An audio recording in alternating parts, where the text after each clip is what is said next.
A ver, imaginemos por un momento sostener un objeto que es pura paradoja. Una paradoja visual y táctil. Ujú. Una piedra tan inmensamente densa que parece tener, o sea, su propia gravedad, como que altera el espacio a su alrededor. Claro, algo que absorbe todo lo que tiene cerca. Exacto. Pero al mismo tiempo, con unas aristas tan afiladas que, bueno, amenazan con rasgarte la piel con el más mínimo roce. Es una imagen súper potente. Es que esa sensación de poder letal, un poder muy contenido y casi peligroso, es la clave fundamental para descifrar el misterio que nos ocupa hoy. Bienvenidos a este análisis profundo. Hola, encantada de estar aquí otra vez. Fíjate que cuando miramos el conocimiento astrológico antiguo, solemos pensar pues en 12 signos generales, como bloques muy grandes. Ya, la típica simplificación. O sea, 360 códigos o planos psicológicos súper detallados. Y el que vamos a diseccionar hoy es sin duda uno de los más intensos. Tal cual. Nuestro objetivo hoy, para quienes nos escuchan, es diseccionar el grado 1 del signo de Tauro. Y tenemos sobre la mesa 3 textos históricos, la verdad es que increíblemente crípticos, Muy herméticos, sí. que intentan fotografiar esta misma coordenada energética. Y nuestra misión no es leerlo sin más, sino exprimir la compleja psicología que esconde esta primera chispa de fuerza material. Y para la audiencia que busca comprender la anatomía real de la psique a través de estos símbolos, bueno, es vital entender el terreno que pisamos. Totalmente. O sea, este grado representa el inicio absoluto de la materia fija. Es como el primer aliento de la primavera solidificándose en algo tangible. Qué buena metáfora. Y para descifrarlo, vamos a cruzar 3 perspectivas que son magistrales. Por un lado tenemos las visiones herméticas de Charubel, que se publicaron a finales del siglo XIX. Ajá. Luego los escenarios de estrategia humana que nos ofrece Sephara Arial en la bolasfera. Y por último, la traducción a fuerzas primordiales que hacen los símbolos sabianos allá por 1925. Es un trabajo de pura alquimia textual. Porque cada fuente ilumina un ángulo ciego de las otras, ¿sabes? Exactamente. Se complementan de una forma brutal. Vale, pues vamos a desgranar esto. Y el punto de partida más fascinante para entrar en este laberinto es la imagen de Charubel, porque no se anda con rodeos literarios. Va directo al grano. Directísimo, su texto nos lanza una visión casi brutal. Dice literalmente una figura negra en forma de diamante. Ujú. Y claro, al proyectar esto mentalmente, la imagen viaja hacia algo parecido a un bloque de obsidiana pura, o incluso un agujero negro. Claro, no estamos hablando de un diamante brillante de joyería. ¿Qué va? ¿Qué va? Es una piedra que no refleja la luz, la absorbe por completo. Se vuelve opaca, densa, totalmente impenetrable. Y a partir de esa geometría, Charubel describe a una persona de carácter fuerte y con una disposición más bien arisca. Y aquí es donde quiero que entremos a fondo. ¿Qué nos dice esta precisión cromática y estructural? Pues a ver, encierra un mensaje brillantísimo. En el estudio de la psicología profunda, el color negro no es el vacío. Vale, Es la contención absoluta de todos los colores. O sea, es el misterio autoconsciente. Es la entidad que oculta sus cartas y, bueno, se niega en rotundo a revelar sus procesos internos al exterior. ya. Como una reserva absoluta. Exacto. Y al cruzar este color con la forma de un diamante, estamos invocando la estructura de carbono sometida a la máxima presión termodinámica posible. La estructura más dura de la naturaleza, vamos. Tal cual, el material más inquebrantable que conocemos. Y esto nos dibuja el perfil de alguien que ha forjado su identidad bajo una tremenda presión interna. Ostras. Claro. ¿Y como resultado de esa presión? Pues desarrolla un blindaje absoluto contra cualquier influencia externa. No hay persuasión que valga con alguien así. Lo cual le da todo el sentido del mundo a esa disposición arisca que menciona el texto. Claro, porque alguien estructurado como un diamante negro repele de forma natural cualquier intento de intimidad superficial. No tiene tiempo para tonterías. Pero fíjate que luego el texto introduce un giro que a mí personalmente me rompe un poco los esquemas. Lo de los poderes mágicos. Eso es. Dice que esta figura es poseedora de poderes mágicos. Y claro, esto suena un poco a relato de fantasía, ¿no? A simple vista sí, pero si lo pasamos por el filtro de la psicología y la voluntad pura, cobra un sentido muy distinto. O sea, alguien con ese nivel de concentración obsesiva. Exacto. Alguien que no cede ni un milímetro ante la presión del entorno. Para los demás, da la sensación de que dobla la realidad física a su alrededor. Es que para la gente normal, que, bueno, dudamos, fluctuamos, cambiamos de opinión, Ver a alguien con una terquedad inamovible resulta casi sobrenatural. Parece magia, pero es pura voluntad. voluntad cruda, claro. Pero luego Charúbel lanza la advertencia final, que es súper críptica. Habla de una inclinación a la crueldad. Y aquí te lanzo la pregunta. Dime, ¿Esta crueldad es necesariamente maldad o es algo diferente? esa es la clave. Llegados a este punto, quienes nos escuchan deben separar por completo los juicios éticos de la mecánica natural. ¿Vale? Esta crueldad no describe un sadismo consciente. No hay un placer perverso en infligir dolor. O sea, plantea una dinámica puramente física. Exactamente. Es como la crueldad de la naturaleza. Si presionamos ese diamante negro contra un trozo de cristal, pues el cristal se pulveriza irremediablemente. Así de simple. El diamante no odia al cristal. No busca destruirlo por malicia. Simplemente es infinitamente más denso. Y sus propiedades físicas dictan el resultado del choque. No hay posibilidad de negociación ahí. Es brutal. Una voluntad de hierro que arrasa con las vulnerabilidades ajenas por pura inercia, por su propio peso existencial. Si alguien se interpone en el camino de esta figura, va a salir lastimado por la simple diferencia de dureza. Esa es la fuerza latente del primer grado de Tauro en su estado más primitivo. Antes de ser pulida por la civilización. Exacto. Pero claro, la paradoja de la vida humana es que una fuerza tan inmensamente concentrada rara vez puede existir en un vacío aislado. Tarde o temprano colisiona con la sociedad. Eso es. Necesita herramientas para operar en público. Y es espectacular cómo la segunda fuente, los textos de la bolasfera, capturan este choque. Pasan de la piedra inanimada a una figura humana. Y muy específica, además. Sefarial dibuja a una mujer de rostro placentero, pulcramente ataviada, pero que está parada sosteniendo una espada. Es una contradicción fascinante. Totalmente. O sea, rostro afable y ropa impecable por un lado, y por otro, un arma letal y una mente discutidora, como dice el texto. Lo fascinante aquí es cómo Sefarial los narra el paso de la fuerza latente a la fuerza aplicada. La voluntad inquebrantable se disfraza para poder sobrevivir. Porque está en un ecosistema con otras voluntades compitiendo, claro. Y hay que prestar muchísima atención a la postura de esa espada. El texto especifica que la punta está dirigida hacia la tierra. No está atacando. Exacto. No es un frenesí destructivo.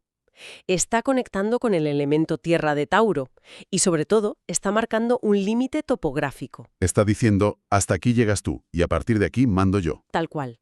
Demarcando su territorio. Es una coreografía de opuestos que a mí me recuerda muchísimo al mundo corporativo moderno. A ver, desarrolla eso. Y embestido de manera impecable, que proyecta una sonrisa amable al jurado. Ajá. Y que muestra unos modales exquisitos justo un segundo antes de presentar una prueba letal que aniquila por completo el caso de su oponente, sin despeinarse. Es una analogía perfecta. Son las formas refinadas de la civilización recubriendo un instinto fiero. Y fíjate que el texto añade un par de detalles geográficos vitales. Lo del sol y el norte, ¿no? ¿Sí? Dice que su cabeza es besada por el sol del meridiano y su cara está hacia el norte. Son coordenadas que eliminan cualquier ambigüedad emocional. Claro, el sol del meridiano es el mediodía exacto. La erradicación total de las sombras. O sea, esta persona no actúa desde motivaciones oscuras o traumas subconscientes. Tiene una lucidez intelectual absoluta. Sabe perfectamente lo que está defendiendo. Y lo de mirar al norte. El norte es la brújula del invierno. Del cálculo racional, del frío pragmatismo material. Nada de calor sentimental. Cero. La compasión no tiene jurisdicción en la mente de esta guerrera diplomática. Pero a ver, todo esto tiene que tener un peaje, porque el propio texto de la bolasfera advierte que esta mente discutidora le creará muchos enemigos. Inevitablemente. Claro, es la factura oculta de tener esa espada clavada en la tierra todo el tiempo. Si estás siempre auditando las líneas rojas, defendiendo tu terreno, pues acabas incendiando tu entorno. Y por eso el texto dice que la vida es un gran campo de lucha para este individuo. Un campo minado. Pero añade que el nativo prevalecerá mediante su fuerza y diplomacia. Y esa es la palabra mágica, diplomacia. Es el mayor logro de esta visión de la bolasfera. Como el tejido amortiguador. Exacto. La diplomacia aquí no es ser simpático por serlo. Es la inteligencia organizando la terquedad para que sea socialmente digerible. Y todo sirve a una única palabra clave del texto. Autopreservación. Esa es. Todo el aparato defensivo, la sonrisa, la pulcritud, el cálculo, todo está al servicio de proteger la integridad estructural frente a las amenazas externas. Ya, pero vivir bajo esa premisa constantemente tiene que ser asfixiante, ¿no te parece? Totalmente agotador. Imagínate estar atrincherado todos los días, midiendo cada movimiento para no ceder ni un milímetro, gestionando la animadversión de los demás. Te quedas sin recursos. Y ese nivel de saturación es justo lo que nos lleva a la tercera perspectiva, la solución brillante de los símbolos sabianos. Aquí es donde se pone realmente interesante la cosa, porque los sabianos abandonan por completo las espadas, la diplomacia y el conflicto humano. Salen del campo de batalla social Sí, y nos sumergen en la mecánica de la naturaleza con una imagen bellísima, un claro arroyo de montaña. es un giro radical que introduce el movimiento perpetuo como antídoto a la rigidez del diamante y de la guerrera. Una manifestación de fuerza despojada de todo conflicto de ego. Eso es. Representa la pureza esencial que fluye desde la cumbre sin entrar en las batallitas territoriales del valle. El texto sabiano habla del espíritu individual y reprimido y de la excelencia de sus fuentes de fuerza. Dice que el hombre se libera de las necesidades superficiales de la vida. Ujú. Pero, a ver, aquí tengo que hacer de abogado del diablo, porque surge un conflicto conceptual. Adelante, a ver. La palabra clave de este texto sabiano es ingeniosidad. Y yo me pregunto, desde una óptica puramente racional, ¿un arroyo cayendo por una montaña obedece a la física, a la gravedad? Claro, cae porque tiene masa. Exacto. Entonces, atribuirle intelecto o ingenio a la gravedad parece una licencia poética pero poco práctica. ¿Por qué asociamos el ingenio a una corriente de agua? Pues fíjate, esa supuesta contradicción es la gran lección maestra de este símbolo. ¿Así? Sí, porque el concepto de inteligencia que manejan los sabianos aquí no tiene absolutamente nada que ver con el cálculo deductivo de la mente discutidora que veíamos antes. Vale, no es estrategia de abogado. No. El ingenio del agua es su plasticidad radical. Es una adaptabilidad física que nunca, repito, nunca negocia su objetivo final, que es llegar al mar. O sea, imagina que el arroyo desciende por una montaña súper escarpada y se encuentra con una roca colosal. O un tronco caído, sí. Si el arroyo tuviera la mentalidad rígida del diamante o la mente defensiva de la guerrera, chocaría frontalmente contra la roca intentando destruirla. ¿Y perdería toda su fuerza cinética o se quedaría estancado en un charco de pura frustración? Claro, en lugar de librar esa guerra inútil, el arroyo usa el ingenio del cauce. Rodea la roca, Se infiltra por las fisuras se desliza bajo el tronco o acumula volumen hasta que rebase la barrera por encima. o erosiona la montaña entera durante milenios si hace falta. Esa capacidad prodigiosa para evitar la confrontación directa, para fluir sin malgastar energía discutiendo con el obstáculo. Ese es el verdadero ingenio. Tal cual. Por eso el texto habla de una fidelidad sin dudas a un curso de acción definido. El agua es leal a su destino último y desprecia la geometría de los obstáculos. Ya entiendo. Y esta dinámica anula por completo esas limitaciones superficiales que agobiaban a la figura de la bolásfera. Claro, la mujer de la espada necesitaba validar su territorio. Tenía que prestar atención a los enemigos. El arroyo no tiene enemigos porque sencillamente no compite. Avanza y punto. Es súper liberador verlo así. Pero bueno, los símbolos sabianos siempre nos dan la de cal y la de arena. Siempre advierten de un peligro latente. Nunca entregan un mapa sin señalar los precipicios. Literal. En su versión positiva, auguran logros elevados mediante esa fidelidad inquebrantable, pero advierten de una tendencia negativa muy específica. Sí, La tendencia a malgastar las potencialidades del ser en ramificaciones sin objeto. Si trasladamos esto a la psique humana, es aterrador. es el gran peligro. Porque si el arroyo, por intentar esquivar demasiados obstáculos o por querer abarcar más terreno, empieza a dividirse en múltiples riachuelos, Pierde su potencia original al instante. se ramifica, se estanca en el barro, el sol lo evapora y muere a mitad de la montaña. Se seca antes de llegar al valle. Un ingenio que se autodestruye por falta de enfoque. La dispersión es el cáncer absoluto de la voluntad firme. Totalmente. Si alguien con esa energía inmensa del grado 1 de Tauro intenta abordar 10 objetivos a la vez, por miedo a comprometerse con uno solo, diluye su poder hasta volverse irrelevante. ¡Ostras! Es que es un fracaso existencial brutal el que previene esta imagen. Brutal, sí. Bueno, habiendo destilado la esencia de estas tres fuentes, Porque hemos visto al diamante negro, la defensora iluminada por el sol y el río alpino. Las tres caras de la moneda, o del poliedro. Si conectamos todo esto y lo vemos en un panorama general, ¿cuál es la síntesis de todo esto? ¿Qué utilidad práctica tiene para cualquiera que busque comprender estos arquetipos? Pues mira, si unimos las tres fuentes, lo que tenemos es un mapa evolutivo del desarrollo humano frente a la resistencia. A ver, explícame eso de las fases. Sí, son fases de maduración del poder personal. Todo gran proyecto empieza con el diamante negro de Charubel. La voluntad bruta. Eso es, la necesidad absoluta de crear un núcleo interno impenetrable. Si no tienes esa dureza inicial, colapsas ante la presión.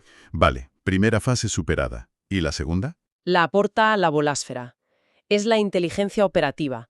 O sea, la voluntad cruda tiene que refinarse para sobrevivir en la civilización. Tienes que vestirte bien, sonreír y usar la diplomacia. Y manejar la espada de la argumentación táctica para marcar tus límites sin que la sociedad te devore. Ya, pero si te quedas ahí, te desgastas. Exacto, y por eso la maestría final la revela el arroyo sabiano. La enseñanza de que el poder real no es aislarte como una piedra, ni vivir peleando en un juzgado eterno. Sino dominar el arte del ingenio fluido. Sortear los obstáculos manteniendo la misión original, sin distraerte en batallas que no importan. Es como estudiar los planos de un motor hiperpotente. Fíjate en esta analogía. A ver, Si dejamos el bloque del motor desconectado y quieto en un garaje, es como el diamante crudo. una masa metálica que se oxida por falta de propósito. Exacto. Si lo encendemos, pero lo usamos para embestir muros o abrirnos paso a la fuerza, pues es como la mente discutidora mal calibrada. Destrozas todo, pero también revientas tu propia maquinaria por los impactos. Tal cual.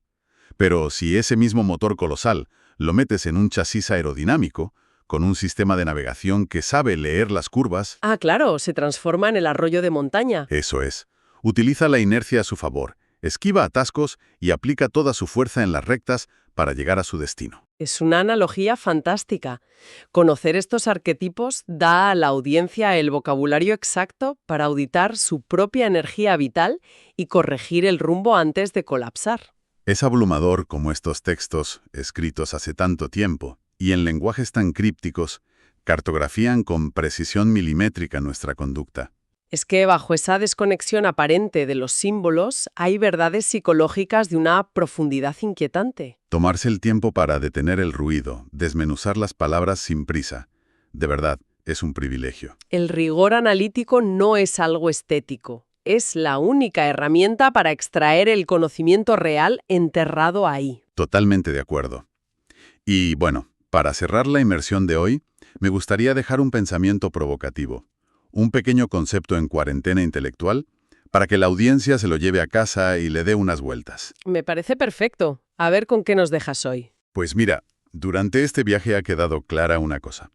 La virtud más grande de esta energía, sea un diamante, una guerrera o un glaciar, es su lealtad fanática a su propia naturaleza. Nunca busca adaptarse superficialmente. Jamás. Y esa negativa a ceder plantea un dilema brutal en nuestros días. ¿Qué ocurre cuando una persona portadora de esta fuerza tan densa, obstinada y primigenia choca de frente con la vida moderna? Una sociedad diseñada para la distracción constante. Exacto. Una era acelerada, superficial, hiperflexible. Cuando la naturaleza impone una voluntad inamovible sobre este tipo de entorno, ¿qué pasa? Es una fricción terrible. ¿Logra el individuo someter el entorno a su peso? ¿O termina exiliado y devorado por la fricción de su propia terquedad? Ostras. Es una gran pregunta. La respuesta a ese enigma queda a criterio de quienes decidan ponerlo a prueba en su día a día. Muchas gracias por acompañarnos en este viaje. Hasta la próxima inmersión.